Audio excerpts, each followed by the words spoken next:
so much going on.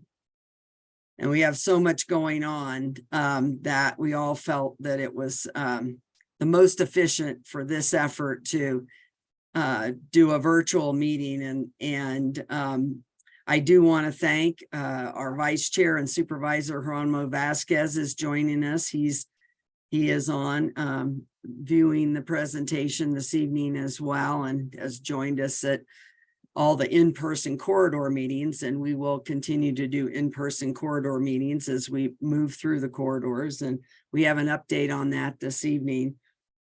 I want to share that we will not conduct a question and answer period at the end. We will have an email address, the email address that has been available since last summer. And if it's best to email us that way, frankly, we can respond much more directly to your specific issue. And it's just much more efficient and effective that way. If I need to engage one of the engineers or anybody else in the organization, that facilitates that much more rapidly. So with that, again, thank you so much for taking the time to join us. And the next slide, please, Sean. This is what we're going to cover this evening. This is the overview. We're going to have a discussion, and actually this is going to change up a little bit here. We're actually going to turn to, I think, the presentation. And I'm sorry, we've got a lot on our plates right now, trying to get about $35 million worth of flood mitigation into the ground. So bear with us if it's a little clumsy here tonight, but we're going to do the recap with Julie. And then it should be that I come back with the long-term mitigation projects a bit later after Julie and Brian. But we're going to update you on the projects that are underway now.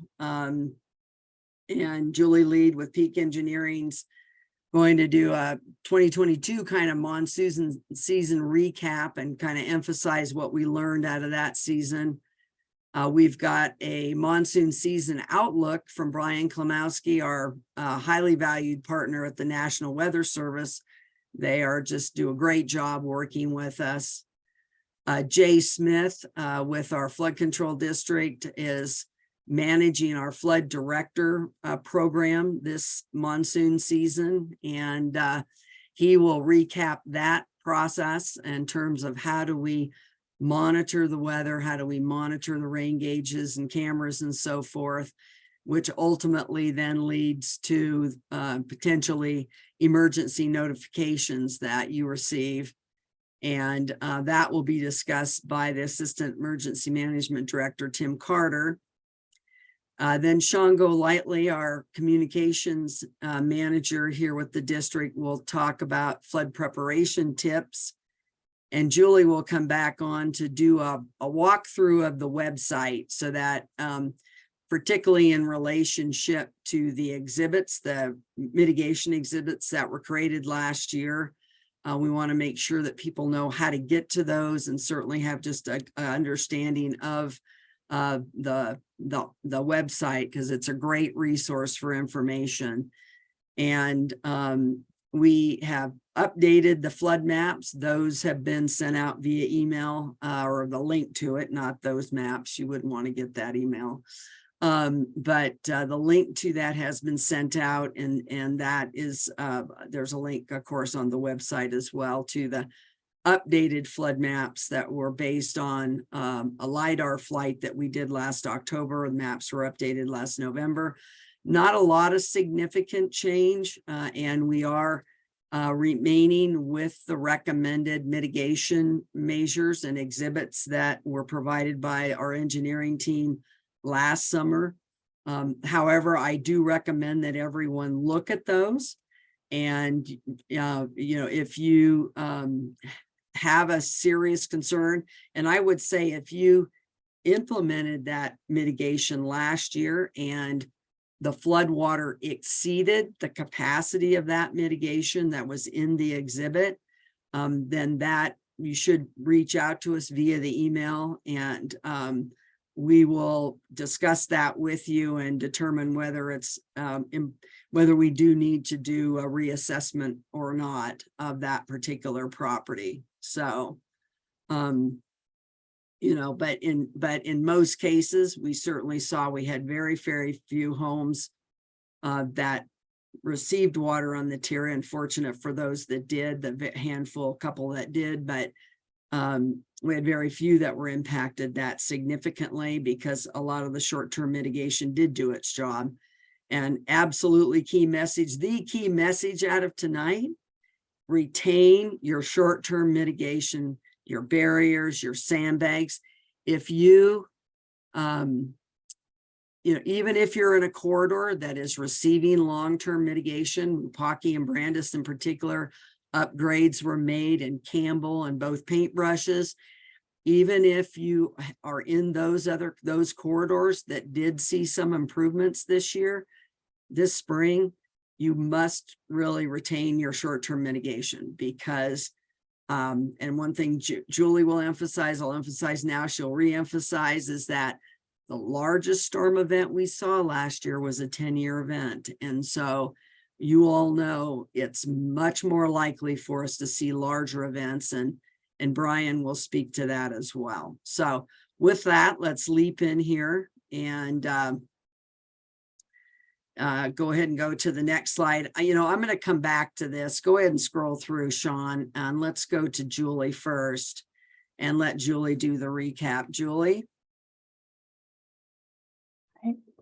Good evening, everybody. Thanks for taking time out of your evening to do this with us. So let's just go right to the next slide, please, Sean. We'll get right into the data. It's a little small, but I'm going to walk you through it. So we have rain gauges throughout the burn scar area, throughout the watershed, that the district and the county and the emergency services team monitor. So these rain gauges allow us to identify the intensity of storms at certain locations in the watershed. I know many of you also probably watch the rain gauges when the storms roll in. For those of you who haven't seen where those rain gauges are located or how to get that information, I'm going to show you on the website a little bit later this evening.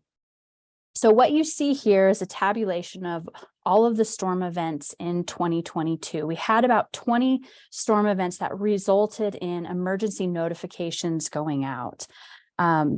So the first column is the date of the storms, and then the area that it hit, and then the maximum 15-minute depth measured.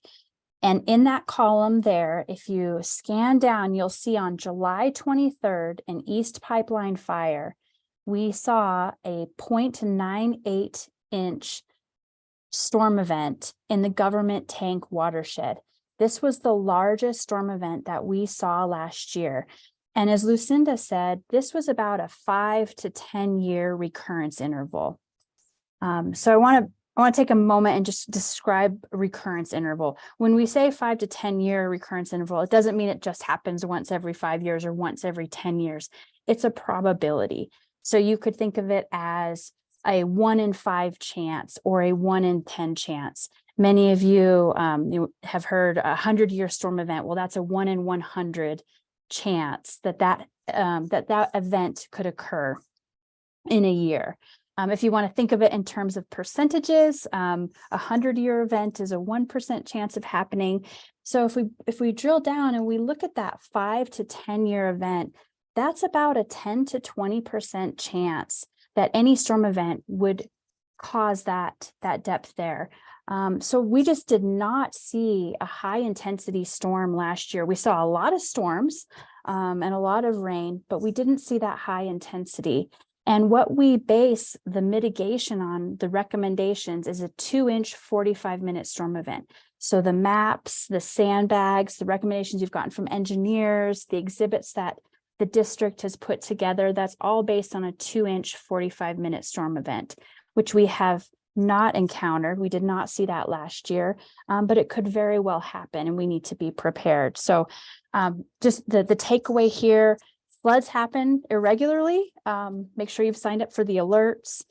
And if there's an event, shelter in place. And I think I'll turn it to Brian Klimowski next to talk about the forecast for 2023 monsoons. All right, thank you very much. I'm Brian Klimowski, meteorologist in charge with the National Weather Service here in Flagstaff, Arizona, and I'm happy to be here, as is all of our team of 13 meteorologists that are working 24/7 every day of the week to make sure that the warnings are out there, the information you need is available at all times. So we can go on to the next slide.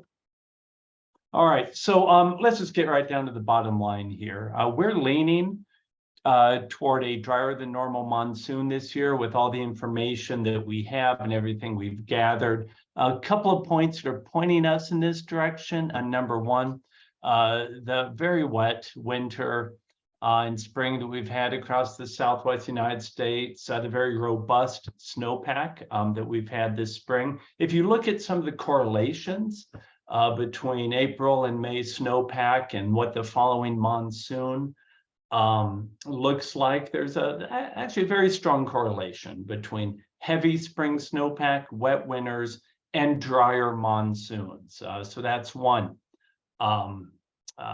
thing we're leaning on. Another is the El Nino conditions, which will be developing.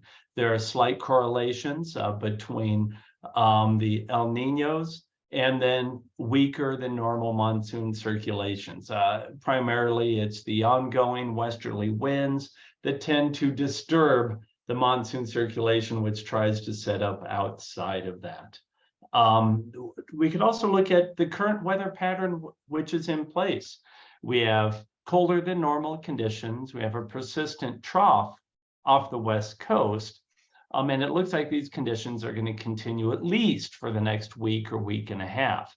Beyond that, we could see more, we'll see. But these also point away from those conditions of establishing that monsoon circulation, that high pressure over the four corners, basically, that brings in the moist air from the south.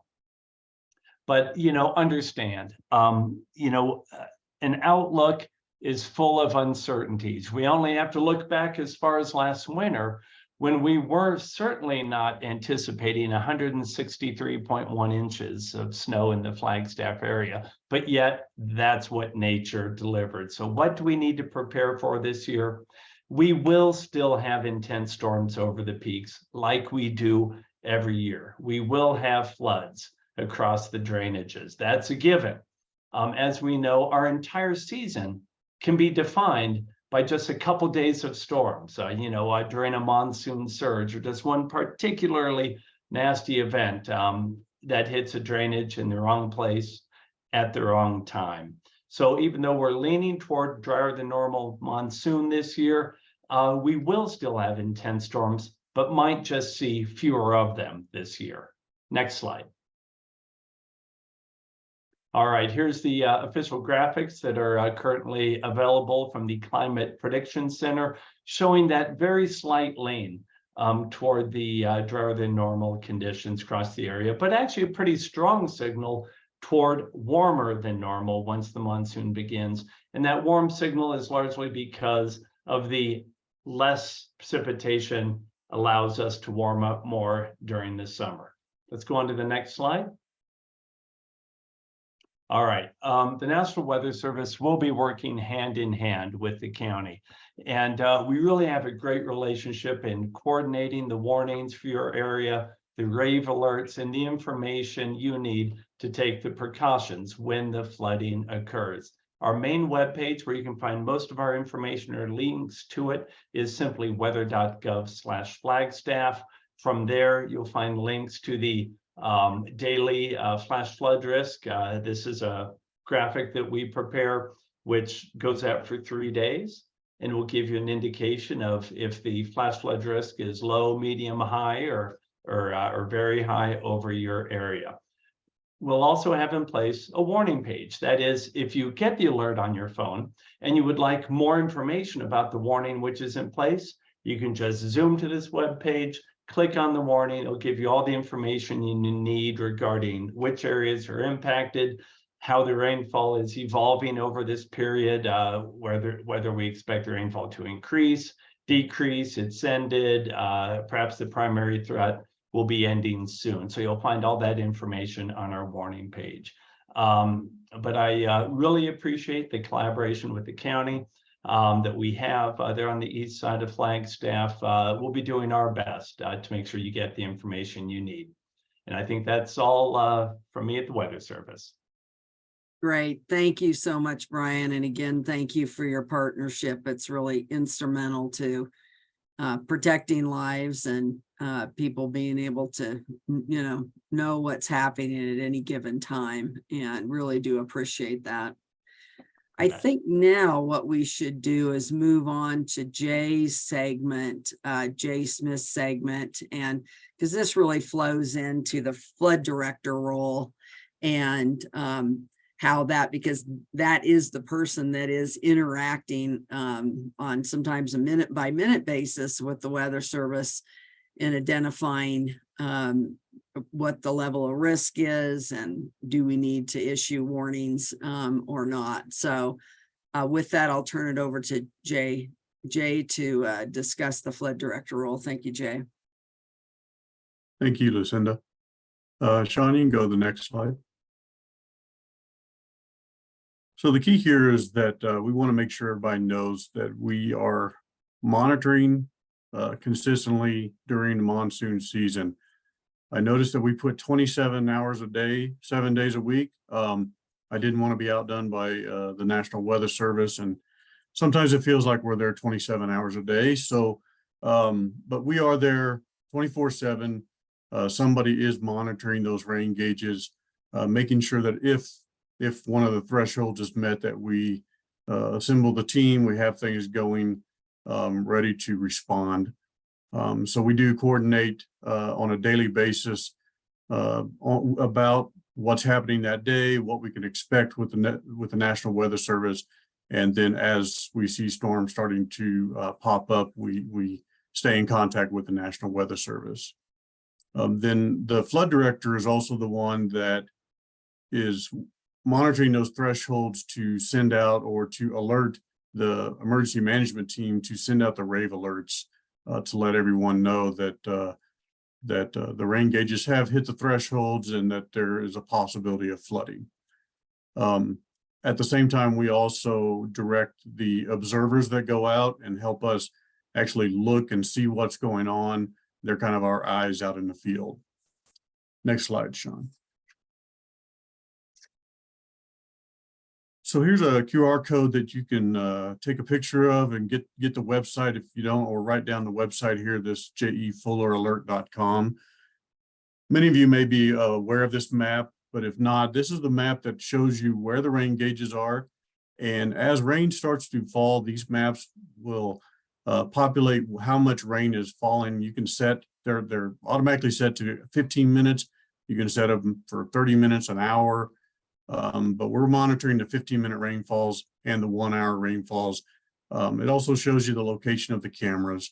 But this website, if you want to monitor and see what the rain gauges are doing in your particular watershed, this is the best way to do that. Next slide, Sean. So currently we have 10 rain gauges that are operating in that go from the government tank watershed all the way to the Lennox-Wapatki watershed. And those are the ones that we monitor daily and all the time. We also have 7 cameras. So on that page that we were just previously looking at, you can hover your cursor over there and click on it, and it'll take you to those cameras. If you want to watch what's happening above you, you can see those cameras. They only change pictures when movement happens. So if you see that they haven't updated in the last day or so, it's just because nothing's happened in that's triggered that camera. But during a flood event, they trigger and they update every few minutes. Okay, next slide, Sean. So let's go over the emergency alert thresholds. These are the thresholds that we've set, and we set them last year for this area, and there were no changes, so they're the same as they were last year. There's actually one that's below this threshold 1. It is a 0.10 inches in 15 minutes. That's the threshold that alerts the flood directors that they need to get to their computer, get set up and get ready just in case there is a more rainfall event that triggers the other threshold. So the 0.10 sets us to into motion. Then if we get to 0.25 inches of rain in 15 minutes, we start to dispatch our observers to go out and tell us kind of what they're seeing on the ground. The 0.4 inches in 15 minutes on any of the rain gauges will alert us to send out the Timberline Wapatki rave alerts. So we only hit that first area that gets impacted first by the floodwaters coming off of the mountain. Then if we get to the 0.75 inches of rain in 15 minutes, we send out an additional alert to the Timberline Wapatki trails and also include the Doney Park, knowing that we're going to get enough water now that's going to come through and flow all the way through to Doney Park. So those are the three thresholds that we send out that you get the notifications on. You know, we don't want to over alert, but we never want to under alert. So that's why we make sure that those are happening. You know, I also wanted you to know that as flood directors and our team, we are set up in a system to where when these alerts are triggered in the rain gauges, it actually hits our cell phones. So like if it's 2 o'clock in the morning, it'll start beeping our cell phones to let us know that things are happening and we need to be up and monitoring the situation. Okay, I'm going to now turn this over to Tim Carter, who's the Deputy Director of our Emergency Management Team, and let him go over a couple things from the emergency notification system. Thanks, Tim. All right, good evening, everybody. It's good to see some familiar names in the chat. Thanks for joining us. Sean, if we could go to the next slide.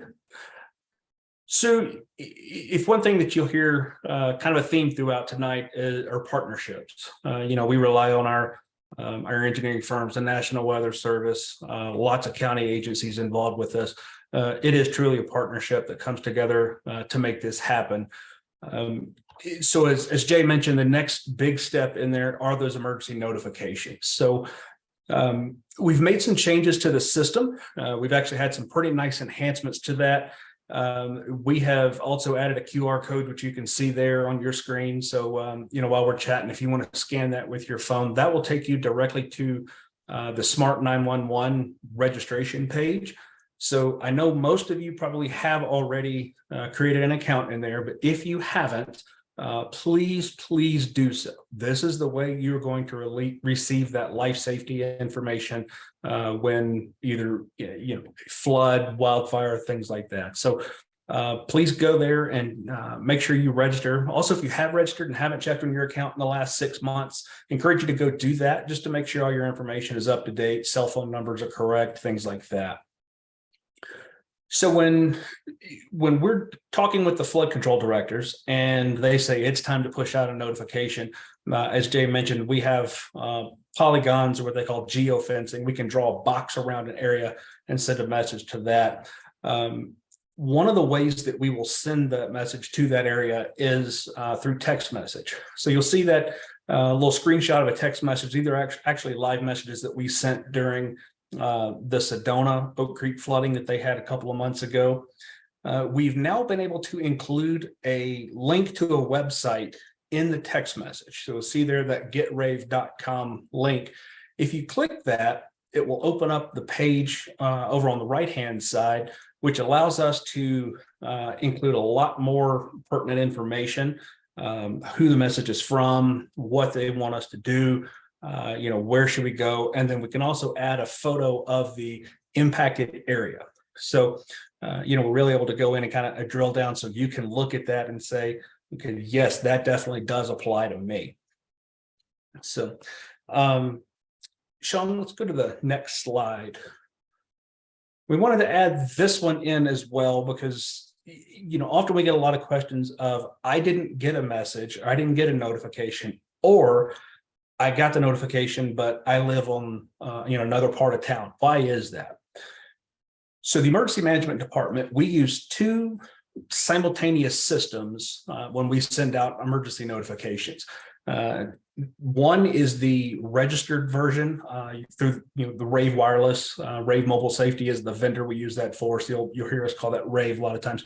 So when you register in the RAVE system, that is address based. So that will send a message to every address inside that box that we draw, which here would be that yellow box on the screen. So if you're inside that box, then you would get that message.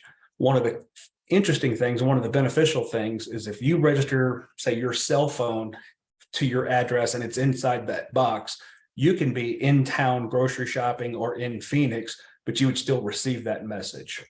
So it's very important. That's how we target specifically who needs that message.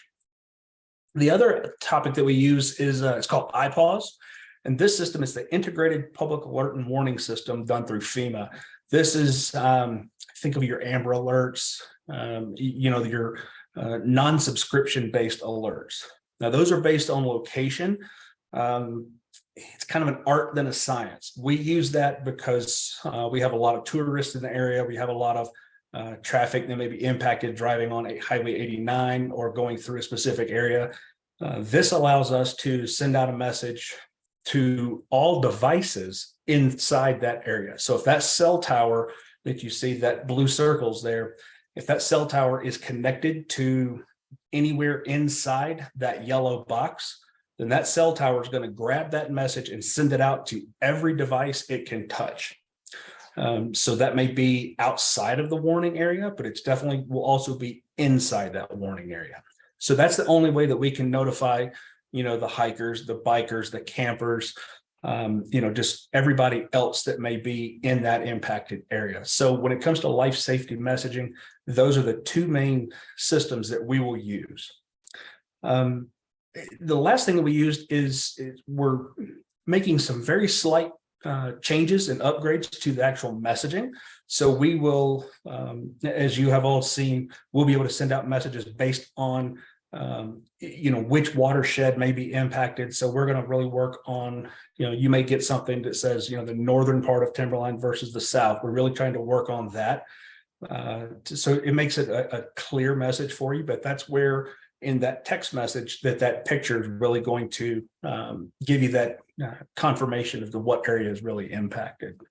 So I believe that is it for us. I will say that if you do have questions about the emergency notification system, go ahead and send that email to the email that we're going to provide at the end here, just so you only have one email to remember, and Lucinda and her crew will can forward that over to us, and we can answer any of your questions about registration.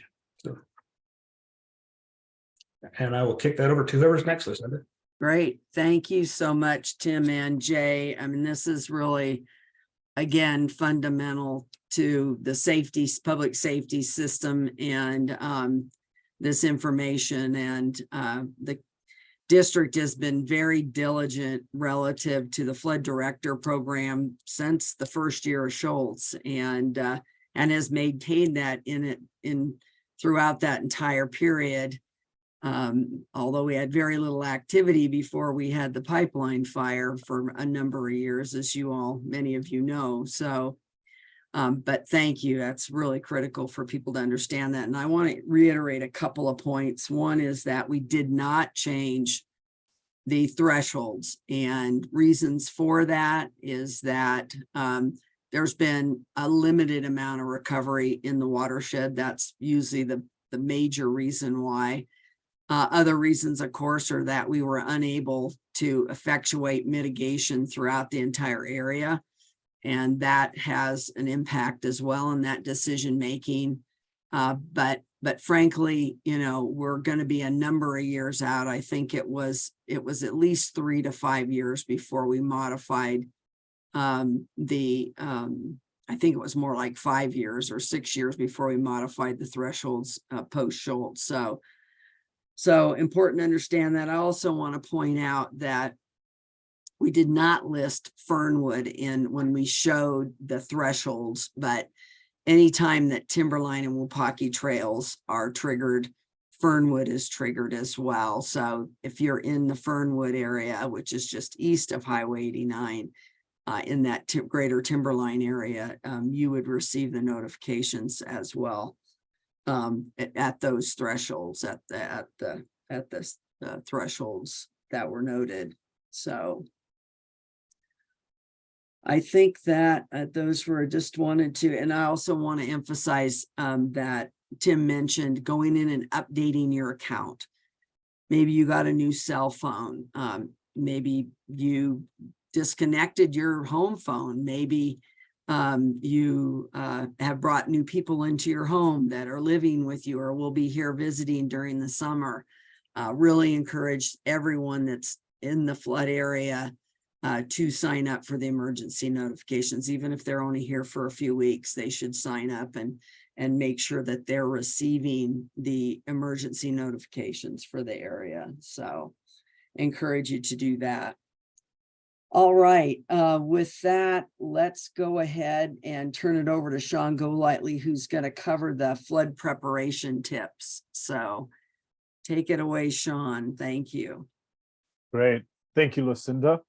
All right, so folks, a lot of information on kind of what is happening in terms of triggering emergency notifications and what that looks like. But I'm going to give you a few tips on things you can do right now to be best prepared for flood season.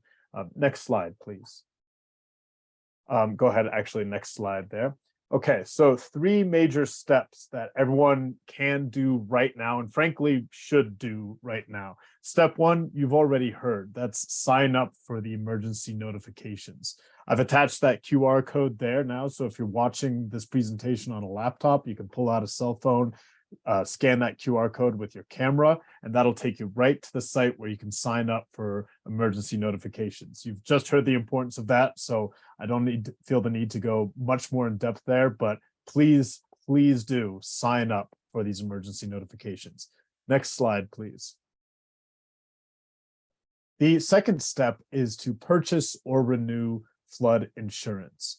When it comes to flooding impacts and the potential financial impacts, if you suffer flooding damage to your home or property, flood insurance is really the best way to mitigate those financial impacts. While the county flood control district, we don't provide insurance in any way, we do have some resources and some information available on how to either get involved with the National Flood Insurance Program or even just talk to your insurance broker to learn a little bit more about how to get flood insurance.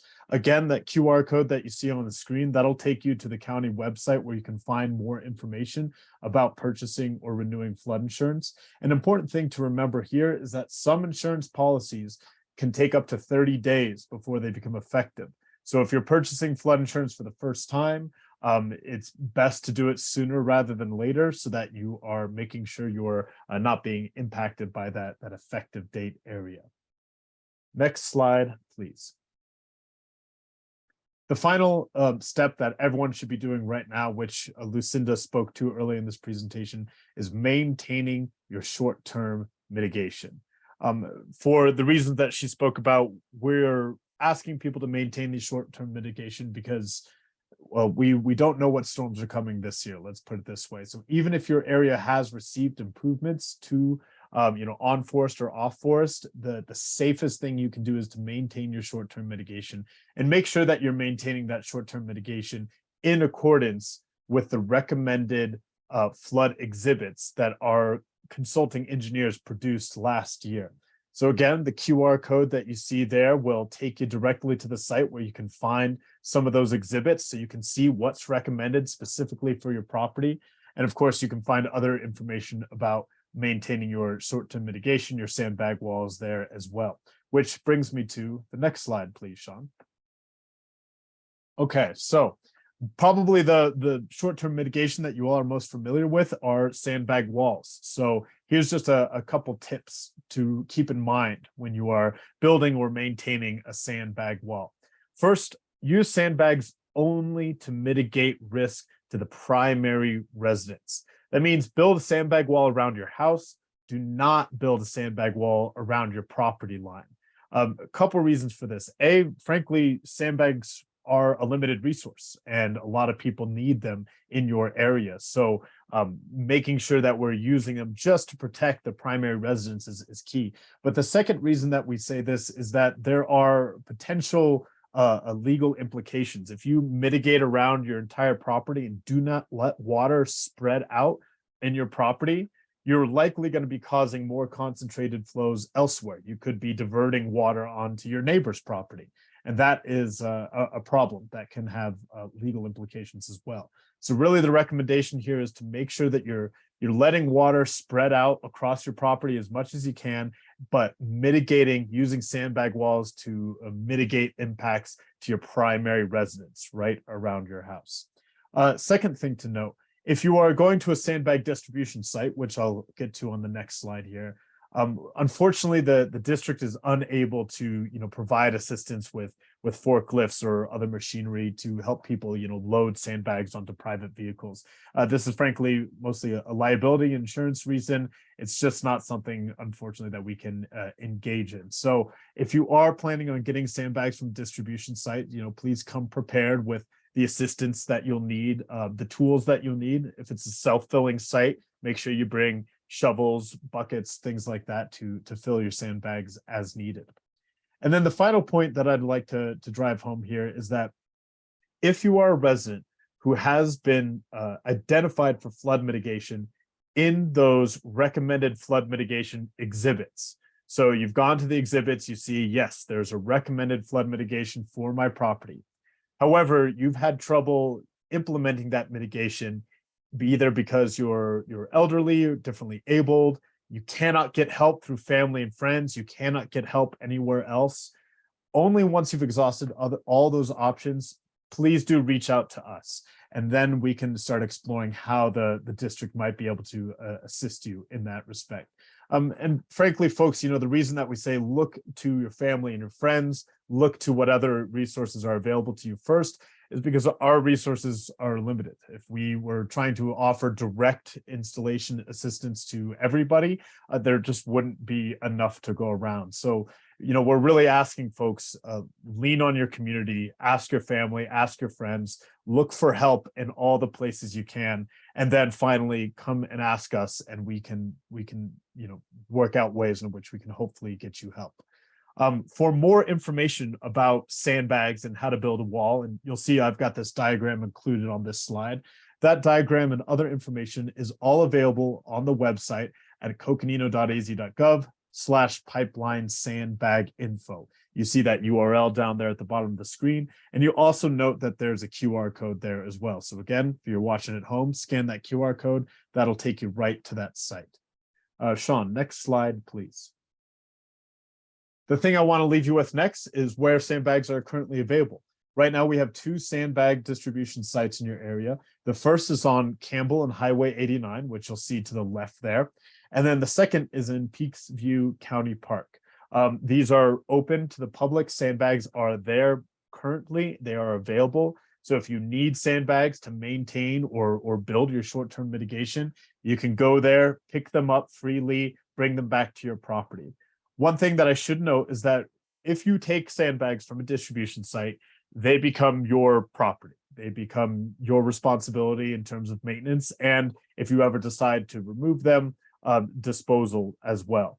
Just an important thing to keep in mind while we are providing these sandbags to you for free.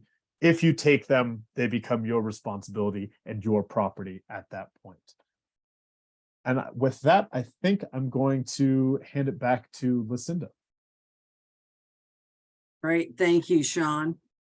Important points there. And again, reiterating, maintain your short-term mitigation. Frankly, and people say, well, how long, what's the short-term mitigation? How long is it? Well, we will see. It really is going to depend a great deal on recovery on the mountain, how quickly we can effectuate all the mitigation, et cetera. So one thing I did want to note is that Sean mentioned about the flood insurance. Flood insurance is only provided through the federal government, the National Flood Insurance Program, managed through FEMA, Federal Emergency Management Agency. Counties, states do not provide that. There is a private market to some extent now. Those of you that bought insurance back in Schultz, you know now buying insurance, it's a little bit different. There's a few other private entities coming into the market, so to speak, but the vast majority of policies that are written do are underlied by whether you go to your private insurer, private company insurer, you know, State Farm, Allstate, and those types of firms are all almost exclusively underwritten by the National Flood Insurance Program. So it's not an option we have to provide that. I just wanted to make sure that was clear. And there is no coverage for property. They cover structures, and you can get some additional policy coverage for certain types of outbuildings. From what I understand, I don't know all the details of that. You would need to have that conversation with FEMA, but that's important to note. But in terms of any type of recovery funding, the flood insurance is it. Even if we were to have a really massive flood event in the area, and we met the presidential declaration, we qualified for what's called individual assistance, which we've never qualified for. We did not during Schultz. We did have a presidential declaration. We qualified for public assistance, which is to repair infrastructure. We never qualified for individual assistance. But if we had, the maximum amount that you can receive is something like $30,000 or $33,000. So flood insurance, the policies cover, I think, a minimum of $250,000, and then you can add on for contents and some of the outbuildings and so forth, from what I understand. So anyway, just important to understand that. So with that, let's go ahead and go to Julie, and Julie's going to do a little navigating here through the website, and hopefully this is helpful for people. I know as people kind of discover this, I get a lot of comments. Boy, there's a lot of information on there. All of our corridor meeting information is on there. There's a lot of information on there, and we do record those corridor meetings. So if you happen to be out of town or you're interested, you can certainly go on and listen to those meetings, see the presentation. If you don't want to listen, you can see the presentation. So there's a lot of information on here. And of course, pretty much everything that we've covered up till now is on the website as well. So it's a great resource. It's been recognized and been recognized by a lot of different institutions in terms of the quality information that we're sharing. So thank you, Julie, for walking us through. You bet. And I assume you can see my screen. Yes, we can. Okay, great. All right. This really is one-stop shop.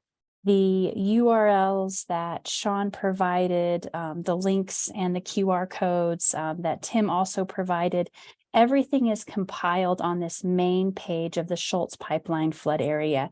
You can get here by using a search engine and just typing in Schultz Pipeline or Pipeline flood area or Coconino County. You can go to the main page and then search in Coconino County. It's really easy to navigate to get to this page. So once you arrive here, I'm just going to scroll down and give you a sense of the amount of content in here and point out a couple things. And then I want to explore a couple of the links with you. So one thing to point out right here at the top, if you click on this, the Schultz Pipeline email, that will automatically open up your email and it'll address it to the team here. We are here to help you. So please use this if you have questions and need information. We have the recommended flood mitigation exhibits. I'm going to click on this in a minute after I show you everything else on this sheet. We have the emergency notifications. This is the link that Tim also shared earlier. We have the updated mapping, this 2-inch rainfall in 45 minutes map. This is based on a survey that was conducted in October and November. As we move down, Brian Klimowski, this is the link to that daily flood risk page. To the left of this is the rain gauge data. We have the emergency alerts, the thresholds, so you can stay informed there. And then if we get all the way to the bottom here, there's also the call center. So a ton of information here to share. So what I would like to do is first click on the recommended flood mitigation exhibits. This is going to take you to another link. So I'm going to click on this, and what it does is opens up a new tab with the recommended flood mitigation exhibits. How to view these? You start at the top here. We've got the index sheet, and if I was to click on this, it would download a PDF for me that identifies the area of Timberline, Fernwood, Wapaki Trails, Donny Park area, and it becomes a key map. So you know which area specifically to look in.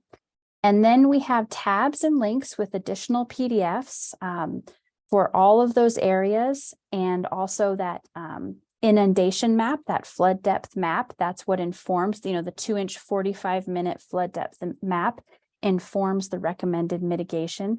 So you can see we've identified Brandis, Peaceful, Copeland into a package of information, the Donny Park area and a package of information. These are all PDFs.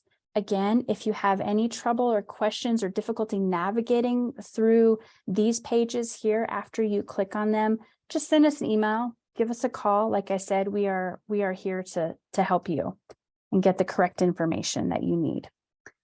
All right.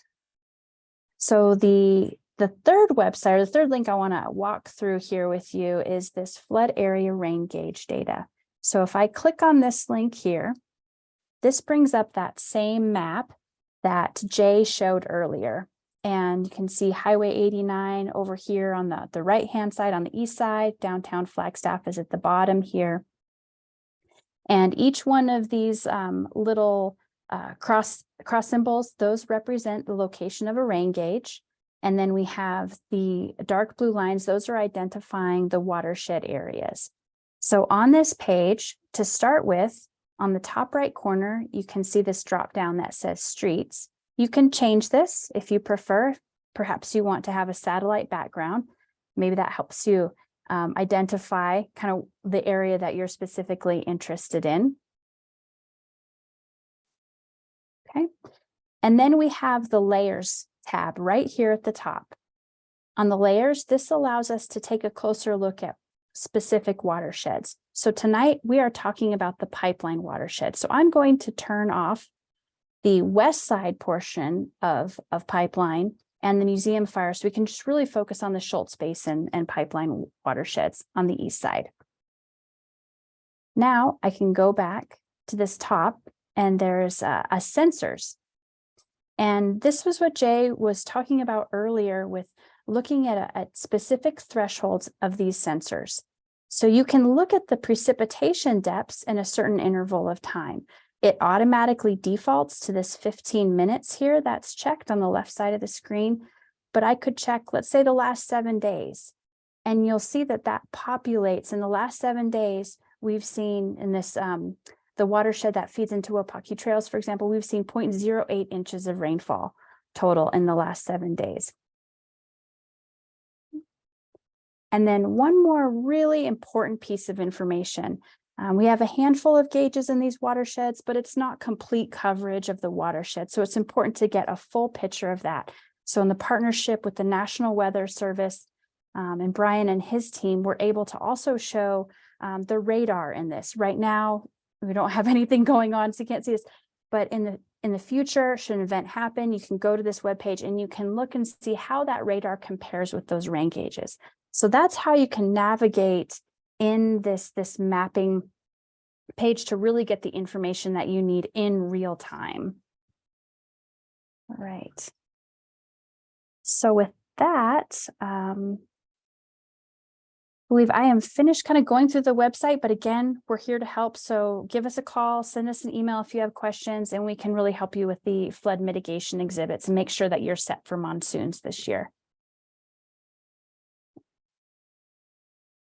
Great. Thank you, Julie. Really appreciate all your support. And Julie's been a tremendous support to me with managing all the engineering related efforts over the last, well, since through last summer, frankly. So thank you, Julie. Really appreciate the support from you and your team.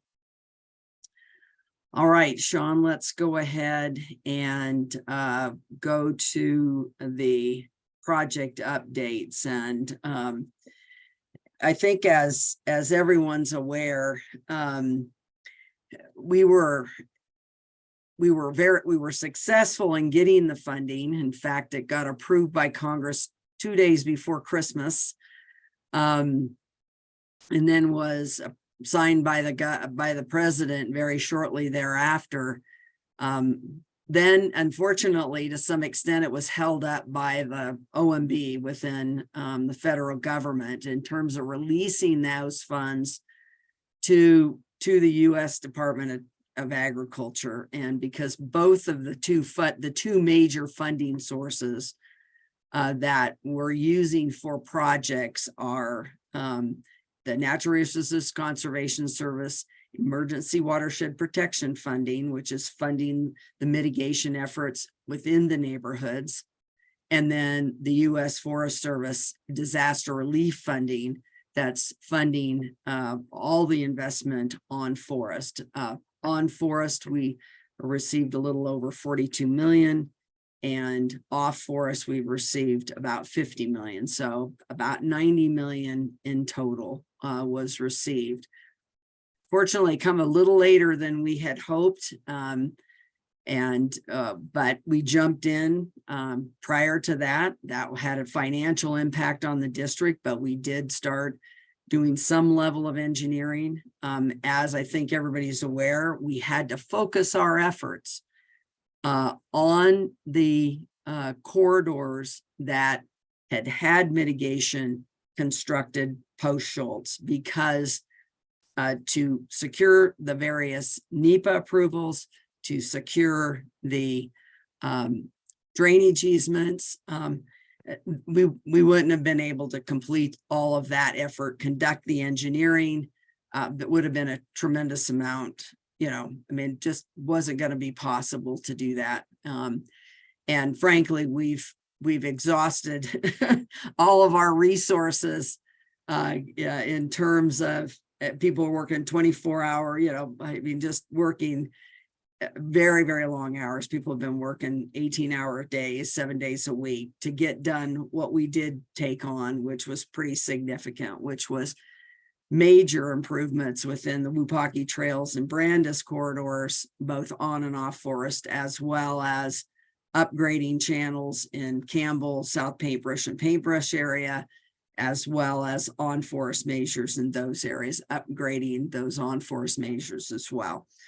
So that was the focus for this spring. And I want to walk through where are we with those projects, and, where do we stand with those projects? And we'll come back and I'll address the three remaining corridors, Copeland, Peaceful Way, and Government Tank. Where are we headed with those now? So go ahead, Sean.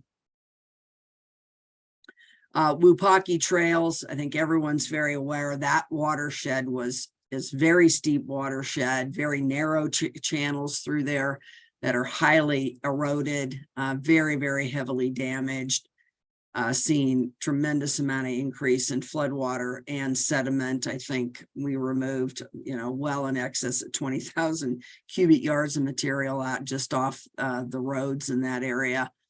And some of the features just above the neighborhood, tremendous amount of impacts.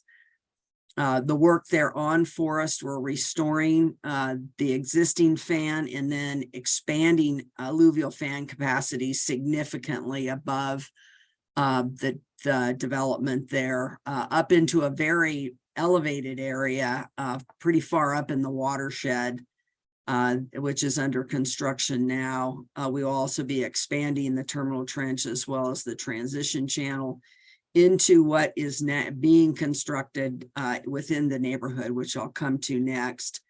The engineering for all the on-forest measures is completed. We did receive all the clearances from the Forest Service, and we did begin construction on forest several weeks ago. We're now at about 45–50% on forest, with the intent to be completed by likely by the first to second week of July, obviously weather permitting and any other factors that may come into play that would influence that. And you can see that work is going to be upwards of about $7 million on forest. Next slide, please. Then off forest within the Wupaki Trails development, we have two primary systems. There was a channel that had been constructed post Schultz, been extremely effective at mitigating flooding. It was at 140 cubic feet per second post Schultz. We're now upsizing that to about 1,100 cubic feet per second, so significant increase. That has been engineered. We've received all of the clearances from the Natural Resources Conservation Service, and we're about 50% through that project now, with upsizing the channel as well as shotcreting that channel so that it can better maintain the flow during events. The turf line channel, as everyone's aware, pretty much throughout the entire area, did not sustain with the increased volumes of floodwater and velocity that we experienced post pipeline. So pretty much, I think all of it's pretty much been all removed and now being shotcrete throughout those channels. Then in addition to the channel, we're installing a storm drain within Wupaki Trails, a 72-inch storm drain that provides an additional 500 cubic feet per second of capacity within the Wupaki Trails. And that will come down the west side of the development and on the south side of Coconino, and then will intersect with the lower, just below the channel, and a channel that ultimately will channel the water ultimately now and will then end up at the crossing the crossing of Highway 89. In addition, we are upsizing the box culverts as you enter Wupaki Trails on Camino de los Vientos.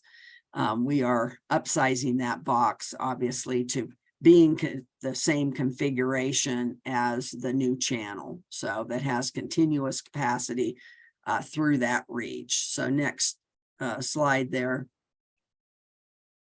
Now we'll move to Brandis Way on Forest. Again, we've done at least $2 million worth of work on Forest within the Thames watershed above the Brandis Way neighborhood. We've expanded a number of the fans, done restoration on existing fans that were damaged. We will be expanding the terminal trench and transition channel as well, because we have upsized the channel through the neighborhood as well. And that project, they are almost completed. I think they have a few more sills to construct in the fans and doing some seeding and mulching, but they're just about complete there. Next slide, please. Then off Forest, as I mentioned, we did upsize the channel. That went from approximately 400 cubic feet per second post Schultz to, again, about 1,100 CFS. And then we stabilized the entire length of the channel with shotcrete. And so we will see an improved conveyance there, and then improved system reducing down the sediment on Forest as well. We do intend to upsize the box there near Highway 89. That project is on hold right now as ADOT begins to look at the highway improvements. We really need to integrate that with the highway improvements. That project is engineered. That box project is engineered. We probably will be making some modifications to that based upon what ADOT does, and I'll come back and discuss the highway and what's happening there as well in a few minutes here. And so you can move to the next slide there, Sean. Then Campbell paintbrush, both paintbrushes, north and south, or what we have called paintbrush and siesta paintbrush. Again, significant amount of work took place there on Forest, not only repairing but and restoring a number of the fans, but expanding the fans and reducing, adding some additional grade control and other types of improvements to the on Forest work there. And that work for South Paintbrush, they have just to seed and mulch. Everything else is done. So that work is completed. Next slide.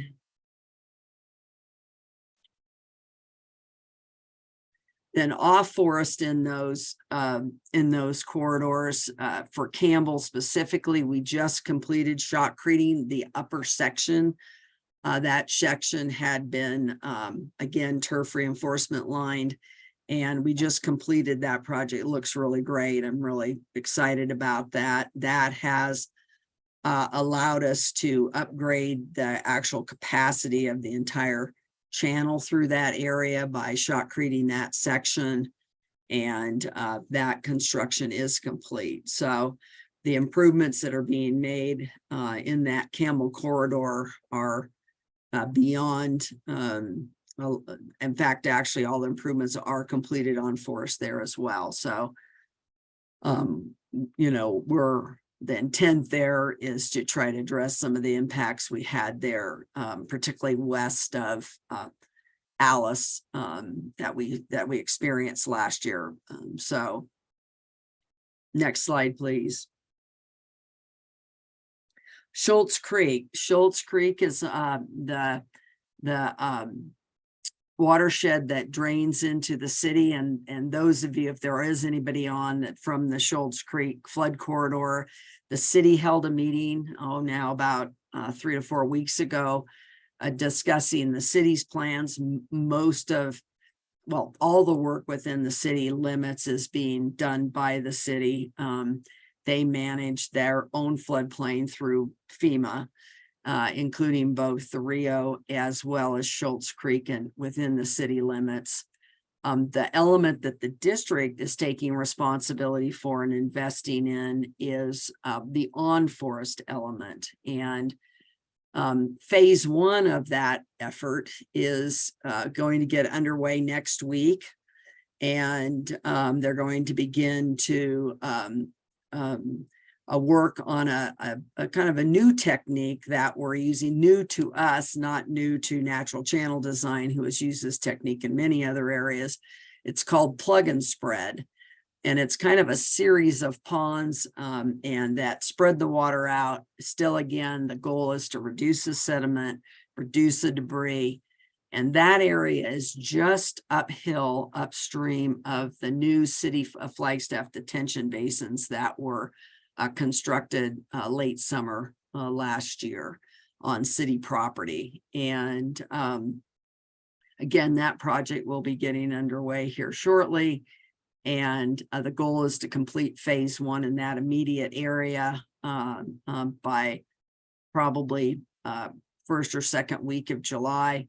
There will be a phase 2 that will largely involve a significant amount of grade control, erosion reduction, that further up in that watershed, that again will really contribute to reducing down the amount of sediment going into the detention facilities and downstream through the city system going through the city. So, and impacting Highway 180. So that is engineered, it's cleared, and then again, they're going to start construction next week on that area. That's a very popular area for recreation, mountain biking, hiking, enjoying the outdoors in that area. Most people know that as the Schultz Y. And there will be modifications made to the recreation assets there, both the trails as well as the parking and so forth there. That's kind of a benefit coming out of this. But some of that trail area will be rerouted during the construction. So if you're utilizing that area, please be safe in that area and mindful of the signage and so forth there to keep yourself safe and out of the construction area. So Public Works will also be upsizing the crossing there at Mount Eldon Lookout Road, and they held a meeting with that neighborhood that's affected by that a couple of weeks ago. So next slide, please. That phase 2 of that project will take place next fall. That upper area is occupied, is prime habitat for the spotted owl, and we cannot allowed to do any construction during the fledging season. So we'll come in the fall, winter, and complete that grade control project at that time. So with that, we'll move to what's next. So that cumulatively, that level of work, we're looking at about $35 million worth of investment out of, again, Forest Service funding, NRCS funding, and flood control district funding. We do have a required match on the NRCS funding of 25%, as well as there's a number of items like road crossings and things like that that are not covered, that the flood control district and or Public Works picks up the cost that is not covered by the federal funding. So next slide there, Sean. So now we are in a position, given that we've gotten these projects into construction, we are now in a position to, I'll say, take the early conceptual plans that we had for the Peaceful Way, Copeland, and Government Tank, and I'll hit Government Tank next, flood corridors, and begin to move those processes forward. We've already held an initial beyond the corridor meetings we held in the fall. We had another corridor meeting recently with Peaceful Way flood corridor to really launch that process. And again, the funding for that has been secured, and we remain in the early stages of engineering. Key to progressing with all 3 of these corridors will be securing initially what's called rights of entry. And you'll hear all about this if you haven't had your corridor. Tomorrow is Copeland. If you haven't had your corridor meeting, you'll hear all about this and get lots of detail. But basically what a right of entry is, that it allows for the engineering firms and for the various entities that need to conduct the clearances to secure the NEPA approval from the Natural Resources Conservation Service, the environmental approvals, to go on to the properties that will have potentially construction take place and conduct survey. Primarily it's survey, some potholing for utilities, those types of things that underlies the survey. It does not allow for any construction. So if you sign a right of entry, that doesn't allow the district to construct anything. It only allows us to go in and get some base information to support taking the engineering forward. And we will conduct corridor meetings at 30% engineering and at 60% engineering as we walk through that process, assuming we get the rights of entry up front. If we can't get the rights of entry, then we have to cease engineering, because we can't engineer a corridor without the rights of entry and securing the archaeological survey work, the engineering survey that's needed, land survey that's needed for them to be able to engineer. It's just a fact. So those corridor meetings, and then we'll be hosting a corridor meeting for Government Tank in mid-July is the plan. So go ahead, go to the next slide here, Sean. And again, as I mentioned, Government Tank, we're launching that as well. My goal, our goal, is to try to get into construction, certainly into construction with Peaceful Way in Copeland, off Forest next spring. But again, everything's got to fall into place. We have to secure the rights of entry, and we've set deadlines for those corridors when we need to have the rights of entry to be able to stay on track, to be able to construct by that time frame.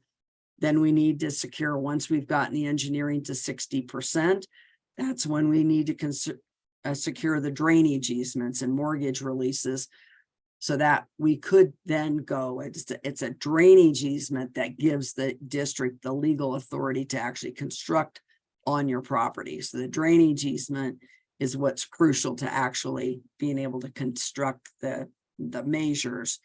Right entries just to get on to do the pre-engineering work and secure the environmental clearances. So we'll be again looking at a community area meeting and for government tank right now, with the conceptual plan that we've begun to develop, we do not anticipate any construction within Doney Park. We are making every effort to avoid constructing in Doney Park, because frankly, to construct in Doney Park would probably cost us at least 2 to 3 times more than construction upstream of the landfill road. So we're trying to maximize our efforts upstream so that we don't have to construct within Doney Park.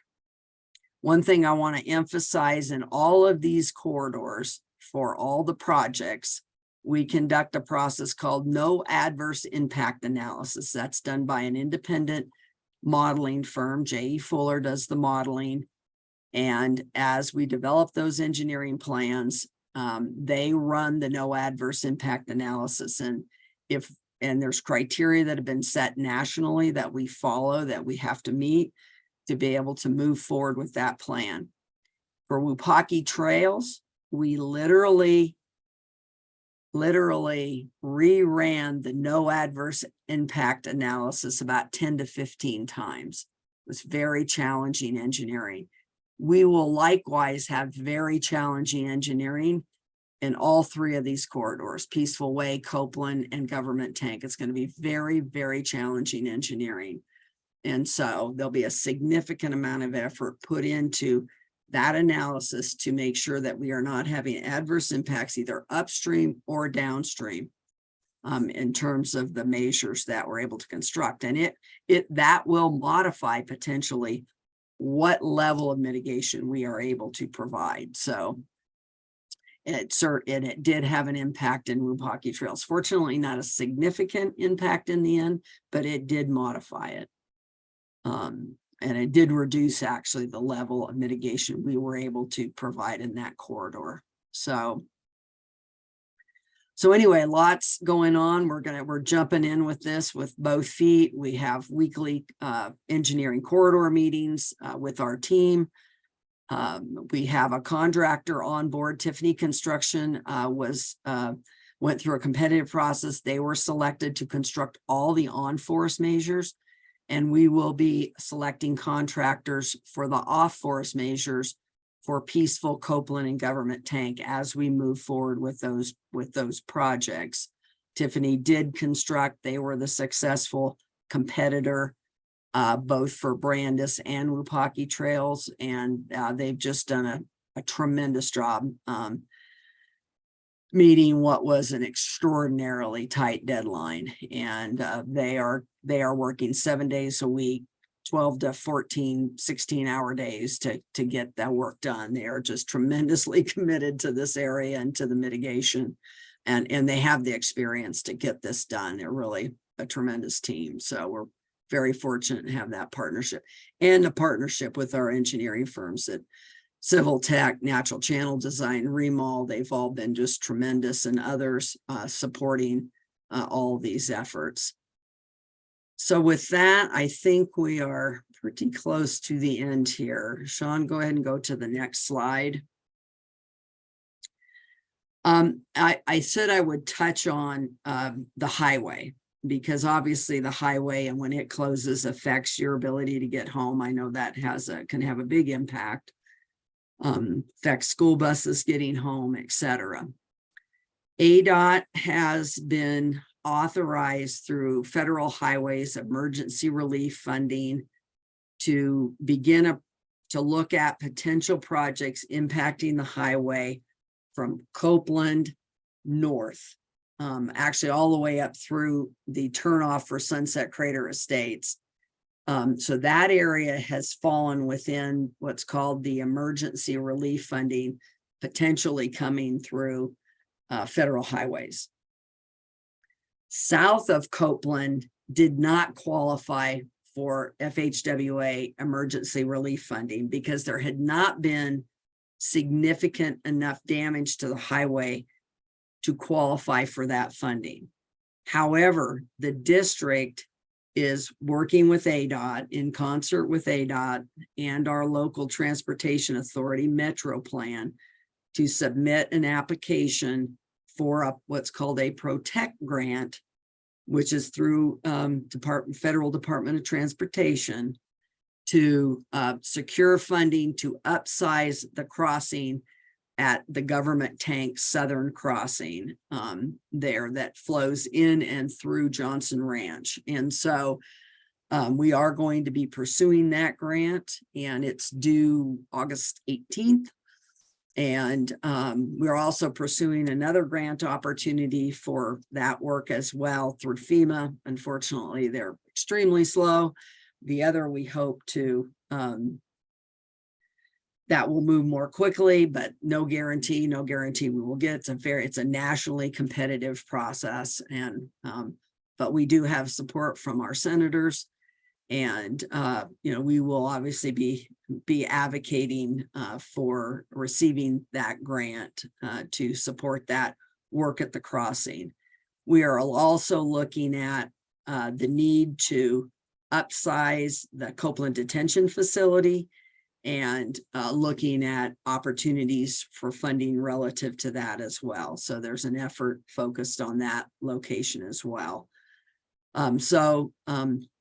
ADOT has a very distinct process they move through, and they've been very clear with us that the earliest they will go to construction will be next spring with any improvements to the highway. Nothing will be done before this monsoon season. So that's where the highway element sits at this time.